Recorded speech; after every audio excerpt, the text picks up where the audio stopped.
Welcome to RPG Maker News. I'm your host, Salik, and in today's news we have Snide Asides, an italicized pixel font by Nathan Scott, some RPG potion icons by Sevatoxin, a pack of fantasy RPG themed music by Glue Waves. In plugin releases for today we have a paid localization plugin for MV by Isabella Eva, with an in-game option to change our game's language. An MV and MZ plugin by Monokura that changes the movement speed of player depending on the leading actor in the party. A debugging related MV and MZ plugin by Toria Kontan that outputs an action table of the enemy to console log.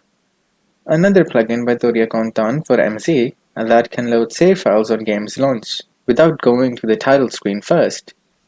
Say hello to another Spriteset of Japanese Yokai by Supekuramu Goken. And lastly, an RTP edited tileset by Jotson John of a Luscious Overworld. That's all we have for today. I'm getting faster as I get used to the process of making these videos, so you can expect these sooner in the day compared to before.